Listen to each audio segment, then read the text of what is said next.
محمد صلى الله عليه وسلم وشر الأمور محدثاتها وكل محدثة بدعة وكل بدعة ضلالة وكل ضلالة في النار. أما بعد فقد قال الله تعالى في كلامه المجيد: أعوذ بالله من الشيطان الرجيم. بسم الله الرحمن الرحيم.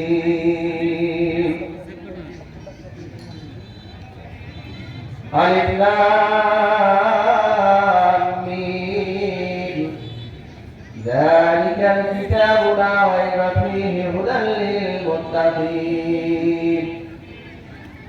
الذين يؤمنون بالغيب ويقيمون الصلاة ومما رزقناهم ينفقون والذين يؤمنون بما أنزل إليك وما أنزل من قبلك وبالآخرة هم يوقنون أولئك على هدى من ربهم وأولئك هم المفلحون. وقال الله تعالى: بسم الله الرحمن الرحيم. وقال الذين كفروا لا تسمعوا لهذا القرآن والغوا فيه لعلكم تغلبون. আলহামদুলিল্লাহ, আল্লাহ পাকে শত কোটি শুকরিয়া যে মহান আল্লাহ আমাদেরকে এই মধুর জামে মসজিদের উদ্যোগে একদিন ব্যাপী তাফসীরুল কোরআন মাহফিলে প্যান্ডেলে এসে বসা আলোচনা করার সুবর্ণ সুযোগ দিয়েছেন। সেই মহান আল্লাহ পাকের দরবারে শত কোটি শুকরিয়া জানাই, বলি আলহামদুলিল্লাহ। দুরূদ ও তাসলিম অবর্ষিত হোক বিশ্ব মানবতার মুক্তির দূত আকাই নামদার তাসিরার মদিনা দুলালে আমিনা নবী মুহাম্মদ রাসূলুল্লাহ সাল্লাল্লাহু আলাইহি ওয়াসাল্লাম, তার উপরে, তার পরিবারের উপরে আল্লাহর পক্ষ থেকে শত কোটি শান্তির ধারা রহমত বর্ষিত হোক। বলুন আল্লাহুম্মা সাল্লি আলাইহি আল্লাহুম্মা বারিক আলাইহি।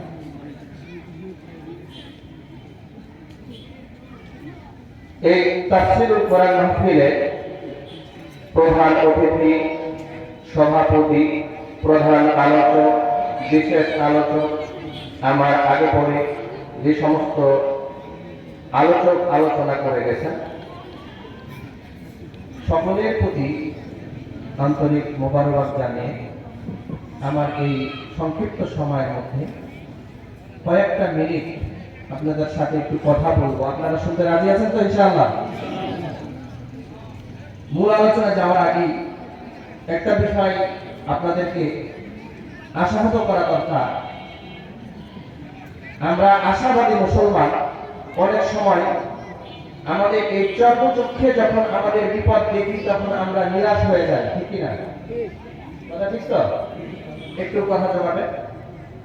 সেটা হলো, দেখেন এখানে এত অর্থ, সময়, শ্রম ব্যয় করে এত সুন্দর একটা তাফসীরুল কোরআন মাহফিলের ব্যবস্থা করেছে, আয়োজন করেছে, অথচ আজকে এই এত সুন্দরতম পরিবেশের মধ্যেও আমরা না বসে বাজারে বিভিন্ন কাজে বিভিন্ন জায়গায় অবস্থান করছি, ঠিক না?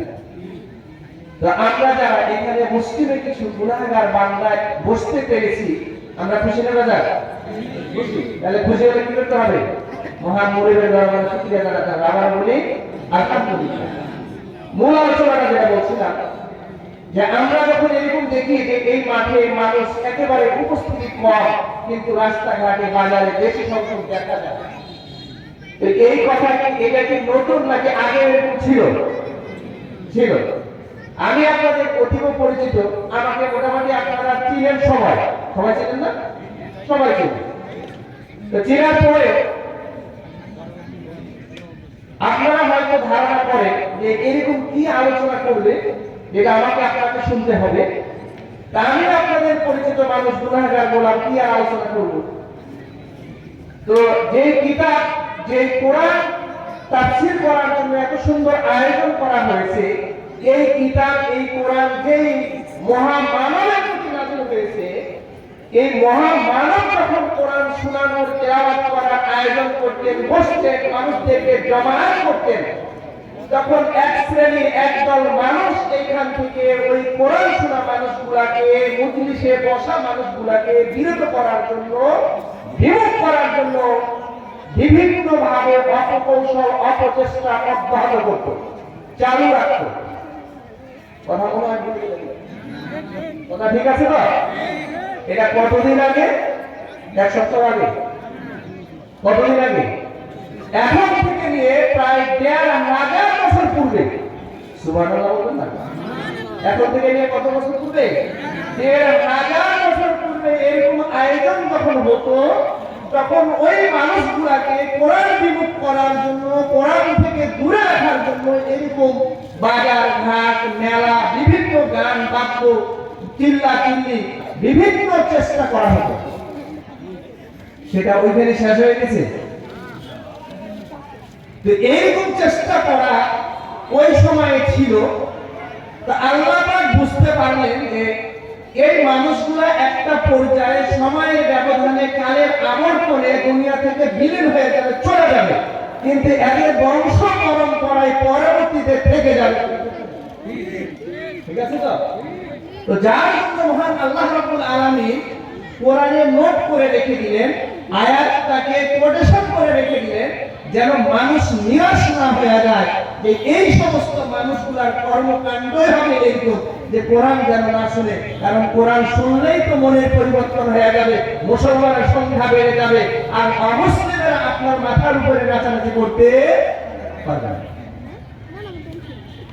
তো তারা কিভাবে কার্যক্রম পরিচালনা করতে দেখেন। তাদের এক নম্বর কাজ ছিল আল্লাহর নবী হযরত মুহাম্মদ রাসূলুল্লাহ সাল্লাল্লাহু আলাইহি ওয়াসাল্লাম যখন কোরআনের কথা বলতেন, কোরআন তেলাওয়াত করে শোনাতেন, কোরআনের দাওয়াত দিতেন, তখন তারা বলতো ওয়াকালাল্লাযীনা কাফারু লা তাসমাউ, তারা বলতো এই কথা শুনো না, কি করো না, এই কথা শুনো না। তো না শোনার জন্য কি করতে হবে? এখন এইখানে কোরআনের আলোচনা হচ্ছে, আপনার পাশে যদি চিল্লাচিল্লি হয়, বাদ্যযন্ত্র বাজে, জোরে জোরে আওয়াজ করে কথা হয়, তাহলে কোরআন তেলাওয়াত শুনতে পাবেন না, কোরআনের আলোচনা বোঝা যাবে না। তো আমরা বিশেষ করে যারা এই মাহফিল আয়োজন করি, কর্তৃপক্ষ, আমরা প্রথমে একটা শর্ত দিয়ে দিই, হয়তো শর্তটা অনেকের বিপক্ষে চলে যায়, যে মানুষকে কোরআন শোনাতে হলে, নির্বিঘ্নে মানুষকে কোরআনমুখী করতে হলে প্রথম শর্ত হলো মাহফিলের আশেপাশে কোনো দোকান বসানো যাবে না। একমত আছেন তো?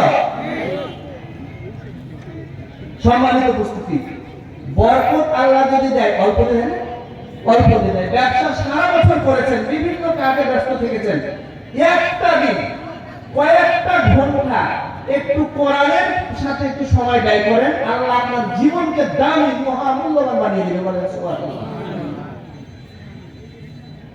তাহলে এক নম্বর কি করতো? কোরআন শোনা থেকে বিরত রাখার জন্য বাদ্যযন্ত্র বাজাতো, গান বাজনা করতো, জোরে জোরে চিল্লাচিল্লি। তো সেই কার্যক্রম এখনো চালু আছে। এক শ্রেণীর মানুষ এখনো ওটা চলবে, অতীতেও চলেছে, বর্তমানে চলবে, ভবিষ্যতেও চলবে। অতএব নিরাশ হওয়ার কোনো কারণ নাই। আল্লাহ পাক যাদেরকে পছন্দ করেছেন, যাদেরকে হেদায়েত দিবেন, যারা কোরআনের কথা শুনবে, যাদের জীবনকে আল্লাহ পছন্দ করেছেন, শুধুমাত্র তারাই এসে এখানে বসার, আলোচনা শোনার সুযোগ পাবে, অন্য সবাই পাবে না। তাহলে আমরা সেই দিক থেকে আশা রাখতে পারি আল্লাহর কাছে, মহান মুনিব হয়তোবা এই অসংখ্য মানুষের মধ্যে আমাদের মতো কিছু গুনাহগার বান্দাদেরকে কবুল করেছে বলে আজকে বাজার ঘাট, বিভিন্ন কর্মব্যস্ততার মধ্যে থেকেও বসার সুযোগ করে দিয়েছেন। আবারও আমরা মহান মুনিবের দরবারে শুকরিয়া জানাই, বলি আলহামদুলিল্লাহ। সম্মানিত উপস্থিতি, আমি এবার আলোচনায় যাই। আমার আলোচনার বিষয় হচ্ছে, আমরা দুনিয়ায় হোক বা পরকালে হোক সবাই সফলতা অর্জন করতে চায়, সবাই সফলতা অর্জন করতে চায়। তো সফলতা অর্জন করার জন্য যে সমস্ত ফিল্ড যে সমস্ত থিওরি অবলম্বন করা দরকার, যে সমস্ত পয়েন্ট, যে সমস্ত বিষয়গুলা আপনার মধ্যে রাখা দরকার, এই কয়েক মিনিটের মধ্যে কয়েকটা বিষয় নিয়ে আলোচনা করব ইনশাআল্লাহুল আজিজ। আমা তাওফীক ইল্লা বিল্লাহ, আলাইহি তাওয়াক্কালতু ওয়া আলাইহি উনীব। সম্মানিত উপস্থিতি, আমার হাতের দিকে লক্ষ্য করেন, এটা কি? কোরআন। এটা কি? কোরআন। আচ্ছা, আপনাদেরকে একটা প্রশ্ন করি, রাগ করবেন না তো? আমার তো পরিচয় আগে দিয়েছে, আমি হাই স্কুলের মাস্টার, পরিচয় দিয়েছে না? তা আমি আমার বাচ্চাদেরকে জিজ্ঞাসা করি, এই যে কোরআনকে নিয়ে, কোরআনকে কোরআন বলা হয় কেন? বলা যাবে? রাগ করেন না কিন্তু, প্রশ্ন করবো কেন? কোরআনকে কোরআন বলা হয় কেন? তা আমার বাচ্চাদেরকে যখন প্রশ্ন করি, তখন ওরা বলে যে কোরআনকে কোরআন বলা হয়, কোরআন আল্লাহর কিতাব। আপনারা কি বলবেন? তাই বলবেন না? এরপরে আবার অনেকে বলে কোরআনকে কোরআন বলা হয়। কোরআনের কোন মানে আছে? আচ্ছা, কোরআনকে কোরআন বলা হয় এই জন্য, মহান আল্লাহ রাব্বুল আলামিন জিবরিল আমিনের মাধ্যমে হযরত মুহাম্মদ রাসূলুল্লাহ সাল্লাল্লাহু আলাইহি ওয়াসাল্লামের উপরে যখন এই কিতাব ওহী নাযিল করেন, তখন প্রথম বাক্যটা ছিল পড়ো। বাক্য কি ছিল? পড়ো। পড়তে হবে। কি করা? পড়া। মিল আছে তো কথায়? ভুল হলে মাফ করবেন। পড়ো। তো যে কিতাব অধিক পরিমাণে পাঠ করা হয়, এই অধিক পরিমাণে পাঠ করার জন্য এই কিতাবটার নামকরণ করা হয়েছে কোরআন। কথা বুঝা গেছে? গবেষকরা গবেষণা করে বলছে যে পৃথিবীর বুকে কোরআনের মতো অধিক পরিমাণে পাঠ করা হয় এরকম কোন কিতাব আমার জানা নাই। সুবহানাল্লাহ। তাহলে কোরআনকে কোরআন বলা হয় কেন? অধিক পরিমাণে পাঠ করা হয় এই জন্য। রাগ করেন না কিন্তু। আপনারা যারা এই মাঠে তাফসীরুল কোরআন মাহফিলের মাঠে উপস্থিত হয়েছেন, আজকে যদি আপনি 12 ঘন্টা রাত এবং দিনকে ভাগ করেন, 24 ঘন্টা না, তো 12 ঘন্টা করে যদি ভাগ করেন, তাহলে দিন যদি 12 ঘন্টার সময়ের ব্যবধান হতে পারে, তো 12 ঘন্টার সময় চলে গেছে আপনার কাছ থেকে, 12 ঘন্টা বাকি সময় ঘুমিয়ে পার করবেন। আজকে হয়তো আপনি শুয়ে পার করবেন, কিন্তু বাকি সময় ঘুমিয়ে পার করবেন, তাই তো? এই 12 ঘন্টা 24 ঘন্টার ভিতরে কয়জন মানুষ এই কোরআনটা একটা আয়াত পড়েছেন? কে পড়েছে? অল্প কয়েকজন, আমি হাতে ধরে বলবো না। তাহলে কোরআনকে কোরআন বলা হয় অধিক পরিমাণে পাঠ করার জন্য। তাহলে আমরা এই কোরআন পাঠ করা থেকে অধিকাংশ মানুষ বিরত আছি। তাহলে নামের সার্থকতা এখানে পাওয়া যায় না। আজকে আপনাদেরকে একটা অদাবদ্ধ হতে হবে।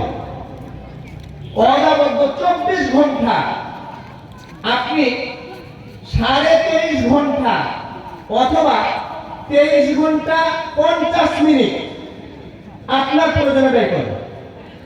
10টা মিনিট কোরআন পড়ার ক্ষেত্রে কি ব্যয় করা যাবে? যাবে ইনশাআল্লাহ। যারা জানে না তারা শিখে নিব, যারা জানি তারা চর্চা করব। এবার বিষয়টা দেখেন, কোরআন আমরা পড়ব। আচ্ছা, এই কোরআনের ভিতরে যা আল্লাহ বলেছেন বিশ্বাস করি না এমন কয়জন আছে? হাত উঠান দেখি। কথা মনে হয় বুঝাইতে পারি না। একজনও নেই?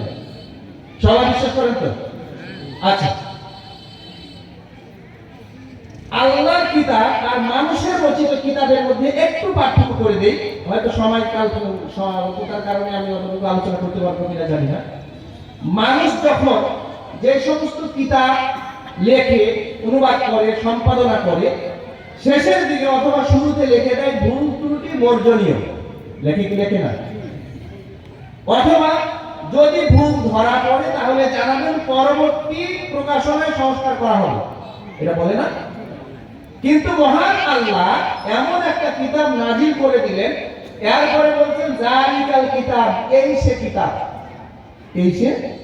কিতাব লা রাইবা ফি, এর মধ্যে কোনো সন্দেহ করা যাবে? আমি যখন এটার তাফসীর করলাম লা রাইবা ফি বিমানা লা তারতাবু ফিহি, ঘোষণা দিলেন আল্লাহ এর মধ্যে কোনো সন্দেহ করা যাবে না, এটা হচ্ছে আল্লাহর ঘোষণা। আর এখানে মৌলিক অর্থ আসছে যে এটাতে কোনো সন্দেহ করা যাবে না, এটা আদেশবাচক আল্লাহ বাক্য। কি বাক্য? আল্লাহ আদেশবাচক বাক্য। আপনি পালন করতে পারেন না, মানেন না, এটা আপনার ব্যর্থতা, কিন্তু বিশ্বাস তো আমরা করি, করি না? বিশ্বাস আমরা করি।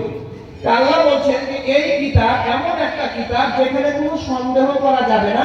তাফসীরে বলছে লা তারতাবু ফিহি, এর মধ্যে কোনো সন্দেহ করা যাবেই না। অন্য আয়াতে যা বলছে ওয়া ইন কুনতুম ফি রাইবিন মিম্মা নাযালনা আলা আবদিনা, আল্লাহ বলছে যে আমি আমার বান্দার উপরে যে কিতাবটা নাযিল করেছি এটার ব্যাপারে যদি তোমরা সন্দেহ সংশয় পেশ করো, এটা এরকম না এরকম হতে পারে, এরকম কথা না এরকম হতে পারে, এরকম যদি তোমরা সন্দেহ পোষণ করো, ধারণা করো, ফাতুবি সূরাতিন মিন মিসলি, তাহলে এইরকম একটা ছোট্ট একটা সূরা নিয়ে আসো, নাযিল করে নিয়ে আসো, বর্ণনা করো, বানাও, লেখো। তুমি তো একাই পারবে না, তুমি তো একাই পারবে না। তুমি তো একাই পারবে না, তোমার বাপ দাদা 14 গোষ্ঠী যত তোমার বন্ধু মহল আছে সবাইকে একত্রিত করো, সবার সাহায্য নাও, সবার সহযোগিতা নাও, নেওয়ার পরে তুমি যে সন্দেহ করেছো, তাহলে সন্দেহের মোকাবিলায় তুমি একটা ছোট্ট সূরাকে বর্ণনা করে লিখে তুমি বানায় নিয়ে আসো। পারা যাবে? পারবেন আপনারা? পারা যাবে? অতীতে যারা এরকম চ্যালেঞ্জ গ্রহণ করেছে একজনও টিকতে পারে নাই। কারণ কি? কোরআনটা মহান মনিবের। তাহলে আমরা জানলাম যে কোরআন আল্লাহ পাকের পক্ষ থেকে নাযিলকৃত কিতাব, এর মধ্যে যা আছে সবই সত্য, আপনি পালন করতে পারেন না পারেন। তো কথাটা এটা বিশ্বাস করবে কারা? সবাই।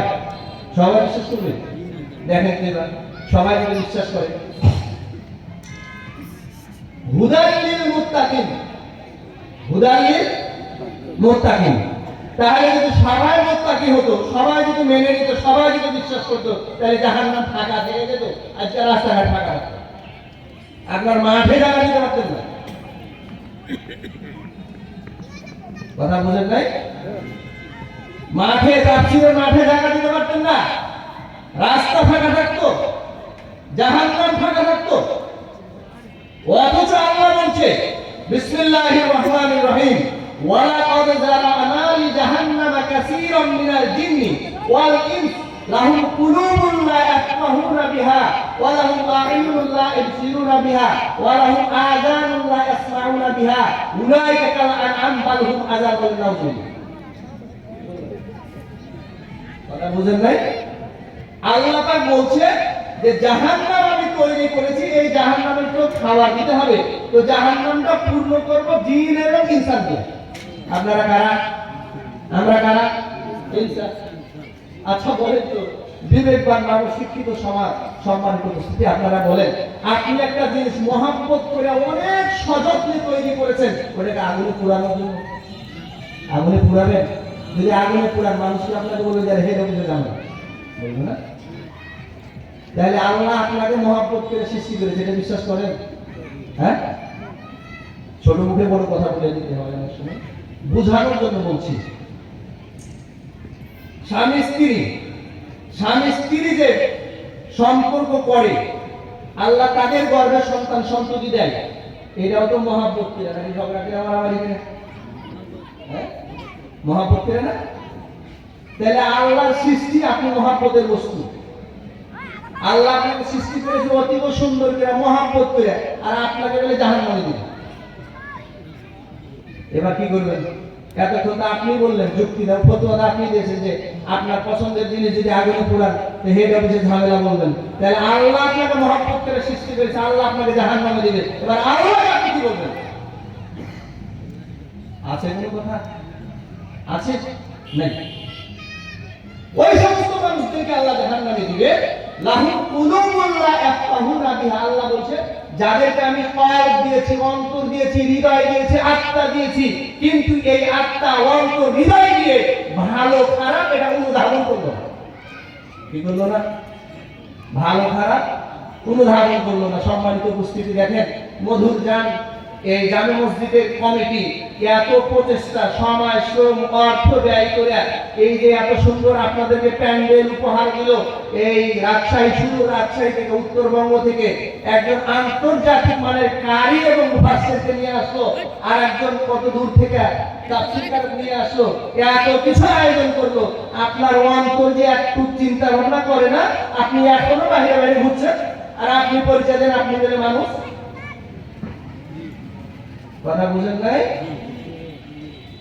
তাহলে আপনার অন্তর আছে, আপনাকে বুঝতে হবে কোনটা খারাপ কোনটা ভালো। এরপর আল্লাহ বলছেন যে আমি চোখ দিয়েছি, চোখ, এই চোখ দিয়েছি, চোখ দিয়ে দেখো না। চোখ দিয়ে, চোখের সম্পর্কে একটু বলি।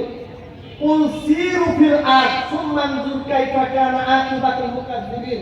আল্লাহ বলছে যে হে মানুষ, তোমরা জমিনে একটু বিচারণ করো, একটু ঘুরো। যারা আমাকে নিয়ে মিথ্যা প্রতিপন্ন করেছে, যারা আমার সৃষ্টিকে মিথ্যা মনে করেছে, তাদের অবস্থাটা কি হয়েছে? আপনি কত সম্পদের মালিক, আপনি কত ক্ষমতার মালিক, আপনার চাইতে কত ক্ষমতাশীল ছিল সাদ্দাত, ফেরাউন, নমরুদ, ছিল না? তারা আছে, বিলুপ্ত হয়ে গেছে। আবু জেহেল, আবু লাহাব, উতবা, সাইবা, তারা আছে, বিলীন হয়ে গেছে। আপনার কি আছে? কত সম্পদের মালিক আপনি? তাহলে এরা বিচরণ করে দেখেন। ওয়াতিল কালাম সালুনাজি বুহারিনাস ওমা ইয়াতিমুনা ইল্লা আলিমুন। আল্লাহ রাব্বুল আলামিন বলেছে পৃথিবীতে আমি অসংখ্য নিদর্শন রেখেছি, অসংখ্য সৃষ্টি রেখেছি। এই সৃষ্টি, এই নিদর্শন দেখে আমার সৃষ্টি আমাকে চিনে নেবে, আমি তাদের স্রষ্টা, আমি তাদের স্রষ্টা। আপনি আল্লাহর দেওয়া আসমানের নিচে জমিনের উপরে দাম্ভিক্ষ ভরে চলাফেরা করেন, বিচারণ করেন, আপনার স্রষ্টাকে আপনি চিনেন না, আপনার স্রষ্টাকে আপনি চিনেন না। তাহলে দুইটা জিনিস আপনার মধ্যে পাওয়া গেল না। এখনো অন্তর থাকলে আপনি বিবেচনা করলেন না, চোখ আছে আপনি দেখলেন না। নাম্বার 3 হলো কান আল্লাহ দিয়েছেন, কানে আপনি শুনলেন না, কানে শুনলেন না। অনেক মানুষকে দেখা যায়, অনেক মানুষকে দেখা যায় এই যে অ্যান্ড্রয়েড মোবাইল, মোবাইলটা কভারে রেখেছে আর একটা কানের মধ্যে ব্লুটুথ লাগিয়ে দিয়েছে, হেডফোন লাগে না, ব্লুটুথ লাগিয়ে দিয়েছে। ব্লুটুথটা শুনে ওর কান থেকে খুলে আপনি কানে লাগাই তো, ও মনে হয় কোরআন তেলাওয়াত শুনছে, নাকি? কোরআন তেলাওয়াত শুনছে? হ্যাঁ, কি শুনছে? খালি টাইলা দিয়ে আপনার কান কোন মুহূর্তে শেষ হয়ে যাবে। হয় ডিজে শুনছে, আর না আরো উল্টা পাল্টা কিছু শুনছে। কথা শুনেন না? তাহলে এই তিনটা জিনিস আপনার যদি না থাকে, উলাইকা কাল আনআম, আল্লাহ বলছেন যে এই সমস্ত মানুষগুলো হচ্ছে চতুষ্পদ জন্তু। কি জন্তু? চতুষ্পদ জন্তু। কালবুন মানে কুকুর, আরবি শব্দ। কালবুন মানে কুকুর। তো কুকুর বলে যদি থেমে যেতে, তাহলে আলহামদুলিল্লাহ বলতাম। আয়াত পাঠের শেষে কি পড়াইছে আপনাদেরকে? নাউজুবিল্লাহ মানে কুকুর বলে যদি থেমে যেত, তাহলে আলহামদুলিল্লাহ বলতাম। থামলাম না, আল্লাহ থামে নাই। কুকুর সম্পর্কে বলি, একটা কুকুরের যদি 10টা গুণ একটা মানুষের মধ্যে থাকে, তাহলে ওই মানুষটা হবে আল্লাহ বলি। কি হবে? কথা বুঝেন ভাই? একটা কুকুরকে যদি আপনি 3 দিন খাওয়ান, কদিন? 3 দিন। এরপরে যদি কুকুরটাকে লাঠি উস্তা মারেন, তারপরে কুকুরটা 1 বছর আপনার পিছে পিছে ঘুরবে। কথা ভুল করে দিলাম? ঠিক আছে তো কথা? অথচ একটা মানুষকে আমি আপনি আল্লাহর সৃষ্টি, আল্লাহর দেওয়া নিয়ামত ভোগ করছি, আর এই পর্যন্ত স্রষ্টাকে চিনি না, তাহলে আপনি কুকুরের চাইতে অধম না? নাউজুবিল্লাহ বলুন না। নাউজুবিল্লাহ। কই আপনি এই অনুধাবন শক্তি, বিবেচনা শক্তি, এটা তাফসীরকারকরা বলছে যে একটা প্রাণীর নাই, বিবেচনা শক্তিতে একটা প্রাণীর নাই। আল্লাহ পাক যত সৃষ্টি করেছেন 18,000 মাখলুকাত, তার মধ্যে একটা সৃষ্টি ব্যতিক্রম। এটাকে আমরা আরবিতে বলি, কোরআনে বলছে ইন্নামা হারামা আলাইকুমুল মাইতাতা ওয়াদ-দামা ওয়া লাহমাল খিনজির। শব্দ কি বললাম? খিনজির। বাংলাতে বলে শুঁড়, শুঁড়। কথা বুঝেন নাই? শুঁড় এমন একটা ব্যতিক্রম প্রাণী যে এর বিবেচনা শক্তি বলে কিচ্ছু নাই। বিবেচনা শক্তি বলতে কিচ্ছু নাই। তাহলে আপনার বিবেচনা শক্তি বলতে যদি কিছু না থাকে, আপনার চোখ দেওয়ার পরে যদি আল্লাহ নিদর্শন দেখে আপনার স্রষ্টাকে না চিনতে পারে, কান থাকার পরেও যদি মালিকের এই তেলাওয়াত শুনে, কোরআনের তাফসীর শুনে যদি পরিবর্তন না হতে পারেন, আল্লাহ পাক বলছে এরা কুকুরের চাইতেও অধম, এরা নিকৃষ্ট প্রাণী। আর এই দৃষ্টান্ত তাফসীরকার বলছে এরা শুয়োরের মতো। কিসের মতো? শুয়োরের মতো। তো শুয়োর তো আগুনে পুড়াই যায়, পুড়া যায় না? জন্তু জানোয়ারকে আগুনে পুড়া যায় না? সম্মানিত উপস্থিতি, আমি আপনাদের কাছে উদাত্তভাবে আহ্বান করবো, উদাত্তভাবে পায়ে হাত রেখে আহ্বান করবো, আপনি আমার দ্বীনি ভাই, আপনি একবার হলেও কালেমা পড়েছেন, শুক্রবার হলেও শুক্র আলী নামাজ পড়েছেন, রমজান আলী মুন্সি হলেও রমজানের রোজা রেখেছেন, ঈদুল মুবারক হলেও ঈদের নামাজ পড়েছেন, আপনি আমার দ্বীনি ভাই, আপনার পায়ে হাত রেখে বলি, আপনি জাহান্নামের রাস্তায় যায়েন না, জাহান্নামের রাস্তায় যায়েন না। অতএব আসেন, এসে কিছু শুনেন, আন্তর্জাতিক মানের তাফসীরকার নিয়ে এসেছেন, কোরআন থেকে হাদিস থেকে একটু আলোচনা শুনেন, জীবনকে পরিবর্তন করেন, জীবনটাকে জান্নাতমুখী করেন, জাহান্নাম থেকে ফিরে আসেন। সম্মানিত উপস্থিতি, তাহলে কি বলছিলাম? হুদাল লিল মুত্তাকিন, হুদাল লিল মুত্তাকিন। মুত্তাকি বলা হয় তাকে যে নাকি আল্লাহকে ভয় করে। কি করে? আল্লাহকে ভয় করে। আচ্ছা বলেন তো, আপনি স্বাধীন, আপনার ঘর বাড়ি আপনার জায়গা জমি সব আছে, কিন্তু রাষ্ট্রদ্রোহী কোনো কাজ আপনি করতে পারবেন? দেশের ক্ষতি হয় এরকম কোনো কাজ আপনি করতে পারবেন? কেন পারবেন না? আপনার ভিতরে ভয় আছে, প্রশাসন এসে আমাকে ধরে নিয়ে যাবে, ভয় আছে না? প্রশাসন আপনাকে ধরে নিয়ে যাবে, তাহলে প্রশাসনের ভয়ের কারণে আপনি রাষ্ট্রদ্রোহী কাজ থেকে বিরত আছেন, এটা ভয় আছে তো? এই আল্লাহর ভয়, আল্লাহর ভয় সম্পর্কে আল্লাহ তার মালিকের সামনে, তার মনিবের সামনে দাঁড়িয়ে জীবনের কর্মকাণ্ড যা করেছে, কোন পথে চলেছে, কোন পথে অর্থ উপার্জন করেছে, কোন পথে খরচ করেছে, কোন ভাবে সময় ব্যয় করেছে, তার মালিকের সামনে দাঁড়িয়ে এগুলা হিসাব দিতে হবে। এই ভয় যারা করে, এই ভয়ের কারণে যারা অন্যায় অপকর্ম থেকে বিরত থাকে, ফাইনাল জান্নাত হিয়াল মাওয়া, তারাই নাকি জান্নাতুল মাওয়া অধিবাসী হবে। বলেন সুবহানাল্লাহ। ওরা বুঝা গেছে? তাহলে মালিকের ভয় থাকতে হবে আপনার আমার মধ্যে, মালিকের ভয় থাকতে হবে আপনার আমার মধ্যে। তাহলে কয়টা শর্ত দিলাম? এক নম্বরে হলো যে কোরআনের মধ্যে কোনো সন্দেহ নাই।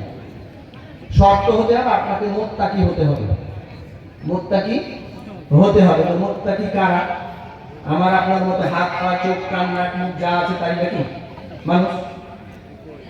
যেন আপনি বিভ্রান্ত না হন, যেন আপনি মুত্তাকি সহজে বুঝতে পারেন, যেন আপনি আল্লাহর ভয় সহজে অর্জন করতে পারেন। এই জন্য আল্লাহ রাব্বুল আলামিন আবার ৩ নম্বর আয়াতে বলেছেন, আল্লাযীনা ইউমিনুনা বিল গায়ব, তারাই হলো মুত্তাকি যারা অদৃশ্যের প্রতি বিশ্বাস স্থাপন করেছে। কিসের প্রতি? অদৃশ্যের প্রতি। আল্লাহকে আপনারা দেখেছেন? দেখেন নাই? আমরা দেখেছি, আপনারা আল্লাহকে দেখেননি, আমিও দেখিনি, তাহলে কেউই আল্লাহকে দেখিনি। আল্লাহ যে আছে এটা বিশ্বাস সবাই করেন তো? সবাই করেন? তাহলে শর্ত হলো অদৃশ্যের প্রতি বিশ্বাস করতে হবে। তাহলে আল্লাহকে আমরা দেখি না, আল্লাহ আছে এটা বিশ্বাস করি তো? জান্নাত, জান্নাত দেখেছেন? এটাও দেখেননি? আর কি বলেন? ওয়াজ করে জাহান্নাম, এটাও দেখেন? দেখেছেন কি? দেখেন? কিছু দেখেনি। জান্নাত দেখেনি, জাহান্নাম দেখেনি, আল্লাহ দেখেনি, মরে যাওয়ার পরে কবরে আযাব হবে বা শান্তি হবে এটাও দেখেনি। দেখেছেন? এটাও দেখেনি। এরা বিশ্বাস করেন কি করেন? করেন তো সবাই?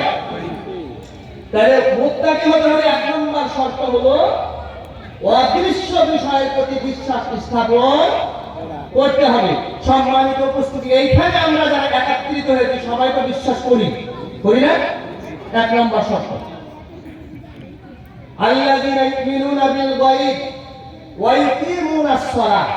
নাম্বার 2, নাম্বার 2, এটা সবার মধ্যে পাওয়া যাবে না, এটা সবার মধ্যে পাওয়া যাবে না। আমি ছোট্ট মানুষ, ইমামতি করি আপনাদের পাশের মসজিদে, এর আগে অনেক জায়গায় ছিলাম, তো বিভিন্ন জায়গায় দেখেছি জানাজা পড়তে এসেছে। কি করতে এসেছে? জানাজা পড়তে। তো জানাজা পড়তে এসেছে, জোহরের নামাজের পরে জানাজা হবে। আপনাদের এলাকায় হয় না, আমি দেখিনি এরকম, আমি দেখেছি অন্য এলাকায়। ওই জন্য বলছি আর কি। আপনাদের এলাকায় থাকতে পারে, মাফ করবেন।